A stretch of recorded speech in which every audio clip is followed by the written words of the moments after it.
जय हिंद दोस्तों। तो दोस्तों आज अपने उसी लाइट चैप्टर की सीरीज में आज हम चौथा अपनी क्लास करने वाले हैं जिसमें हमारे पास रे फॉर्मेशन होगी कॉनकेव मिरर की। मैंने आपसे कहा भी था कि इससे अगली वाली क्लास में मैं आपको रे फॉर्मेशन समझाने वाला हूं।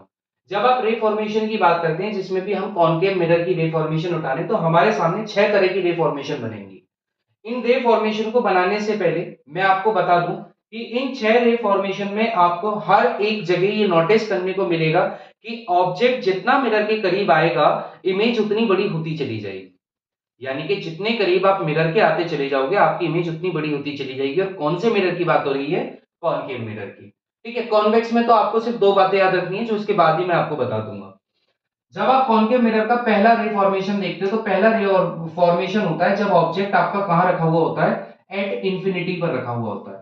यानी कि इंफिनिटी का मतलब है जैसे सन से निकलने वाली किरणें हैं जो इस अर्थ पे आ रही हैं, तो सूर्य से निकलने वाली किरणें जो है उनका जो आप डिस्टेंस कहोगे वो इंफिनिटी कहोगे। तो जब वो वहां से सन रेज इंफिनिटी से आ रही हैं और अगर आप वहां पर कॉनकेव मिरर रख दो तो जब भी आपकी इंफिनिटी से रेज आएंगी और वो आपके मिरर से टकराएंगी तो याद रखना मिरर से टकराने के बाद रे पक्का आपका फोकस से होकर ही गुजरेगी। मैंने आपको बोला था अगर वो फोकस से होकर नहीं गुजरी तो इमेज आपकी ब्लर हो जाएगी, क्लियर नहीं होगी, शार्प नहीं होगी।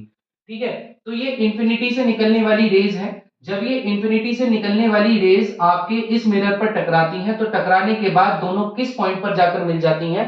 फोकस पर जाकर मिल जाती हैं। तो इसका मतलब अगर ऑब्जेक्ट को आप इंफिनिटी पर रख दोगे तो इमेज आपकी कहां बनेगी? एट फोकस बनेगी। कहां बनेगी? एट फोकस बनेगी। बहुत इंपॉर्टेंट चीज आपको ये कही गई है कि अगर आपका ऑब्जेक्ट इंफिनिटी पर रखा हुआ है तो उसकी इमेज हमेशा फोकस पर आकर बनेगी। उसकी इमेज हमेशा फोकस पर आकर बनेगी। और आप देख रहे हो कि इंफिनिटी से देखो जो ऑब्जेक्ट इंफिनिटी से रेज आपके मिरर तक पहुंचा रहा है जाहिर सी बात है उसका साइज तो इमेज से ज्यादा ही रहा होगा। ठीक है, तो इसलिए इंफिनिटी वाला ऑब्जेक्ट बड़ा है और इमेज जो आई है वो बहुत छोटी सी आई है। डिमिनिश इमेज बनी है, हाईली डिमिनिश इमेज बनी है। ठीक है, छोटी इमेज बनेगी तो और फोकस पर आकर बनेगी यानी कि दिखेंगी। भाई सूरज आप यहां से देख पाते हो पर वो आप उसका एक्चुअल साइज थोड़ी देख पा रहे हो, आप उसे इतना सा देख पा रहे हो बस, जबकि वो विशाल काय है। ठीक है, तो इसी तरीके से इंफिनिटी से निकलने वाली रेस जब मिरर पे आके टकराती हैं तो फोकस पर आकर मिल जाती हैं और यही आपकी इमेज बन जाती है। ठीक है, और कैसी इमेज बनेगी तो वो भी याद रखना है, हाईली डिमिनिश इमेज बनेगी। एच डॉट डी का मतलब है हाईली डिमिनिश बनेगी, छोटी इमेज बनेगी। अब इधर आते हैं दूसरा रे फॉर्मेशन। दूसरा रे फॉर्मेशन है आपका बियॉन्ड सी। ऑब्जेक्ट कहां रखा हुआ है? बियॉन्ड सी, यानी कि सी से पहले आपने ऑब्जेक्ट को कहीं भी रख दिया। ये सी क्या होता है? This is the centre of curvature. भाई आपका ये जो मिरर है ये स्पेरिकल मिरर से ही तो बने हैं, स्फेयर के अंदर उसका सेंटर भी होगा। सेंटर होगा भाई, इसके कर्व होने की वजह से अगर आप इसे कंप्लीट सर्कल बनाओ तो उसका एक सेंटर होगा और उसी को आपने सेंटर ऑफ कर्वेचर कहा है, इस कर्व का सेंटर। ठीक है, अगर आप बियॉन्ड सी ऑब्जेक्ट को रख दो, इस सी से पहले ऑब्जेक्ट को रख दो, तो आप देखोगे हम ऑब्जेक्ट का नाम ऑलवेज हमेशा ए बी से दिखा रहे हैं और इमेज का नाम हम ए डैश बी डैश से दिखाएंगे। ठीक है, जब इस ऑब्जेक्ट को आप मिरर के सामने रखोगे तो क्या होगा? सबसे पहले ऑब्जेक्ट की रेज निकलेंगी और मिरर से टकरा के फोकस से वापस आएंगी। ये बात तो ध्यान रखो, ऑब्जेक्ट से निकलने वाली रेज मिरर से टकरा के फोकस पर आएगी ही आएगी। तो ऑब्जेक्ट ये रहा, रेज निकली और मिरर पर टकराती हुई आपकी फोकस से होती हुई वापस आ गई। ठीक है, अब दूसरी बड़ी इंपॉर्टेंट चीज है, ये जो सेंटर ऑफ कर्वेचर है ना, ये इस तरीके से आपका होता है कि अगर सेंटर ऑफ कर्वेचर से कोई भी लाइट रेज निकलती है तो वो हमेशा इस मिरर पर परपेंडिकुलर गिरेगी। और याद करो पहली क्लास में बताया था जब लाइट परपेंडिकुलर किसी मिरर पर गिरती है तो जिस पाथ से जाती है उसी पाथ पर वापस आ जाती है। आई याद? जिसमें नॉर्मल के साथ रिफ्लेक्शन जीरो हो जाता था। तो ये वही केस है, सेंटर ऑफ कर्वेचर इस तरीके से रखा हुआ है कि उससे जो लाइट डलेगी मिरर के ऊपर वो हमेशा कैसी गिरेगी? परपेंडिकुलर गिरेगी, 90 डिग्री की गिरेगी, जिसकी वजह से जिस पाथ पर वो इंसिडेंट होगी उसी पाथ पर वो रिफ्लेक्ट हो जाएगी।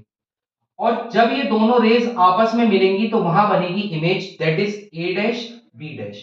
अच्छा, लोकेशन की बात करें तो कहां बनी है? सी और एफ के बीच में बनी है, यानी कि आप कहोगे between C and F, between C and F.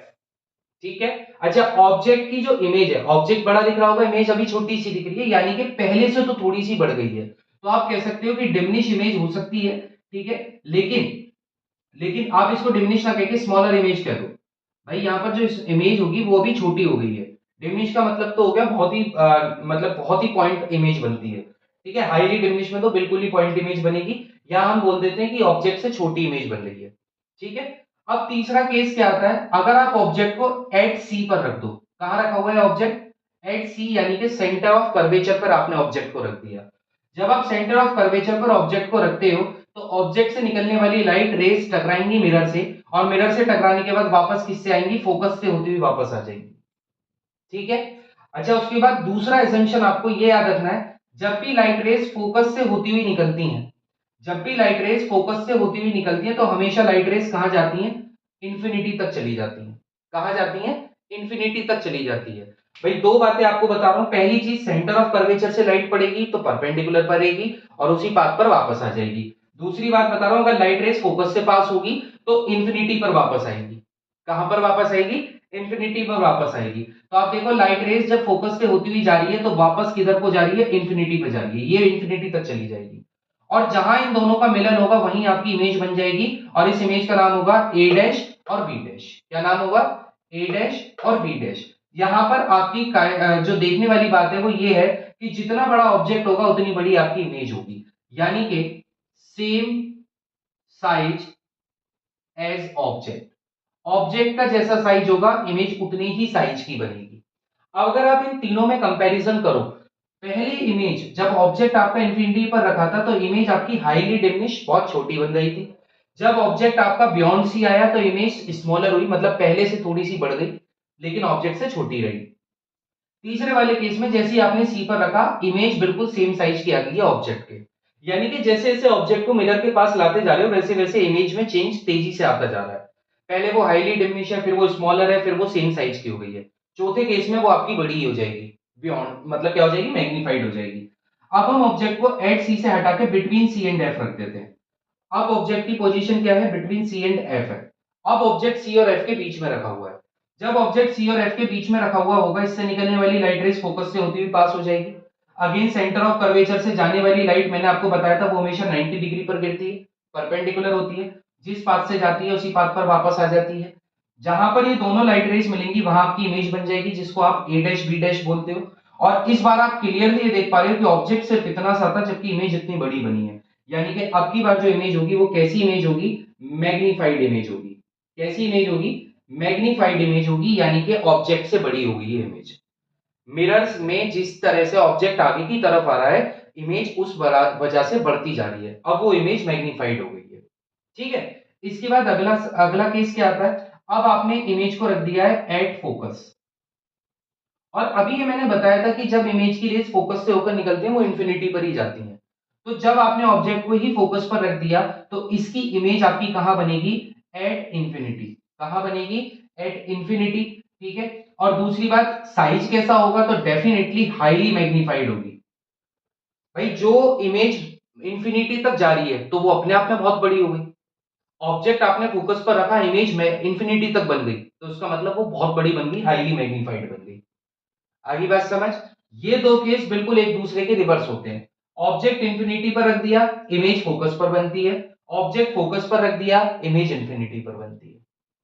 फिर ये वाला केस उल्टा है, बियॉन्ड सी रखोगे बिटवीन सी एंड एफ बनेगी, और बिटवीन सी एंड एफ रखोगे तो बियॉन्ड सी बनेगी। देखो कितने आसानी से रिफॉर्मेशन याद हो जाती है।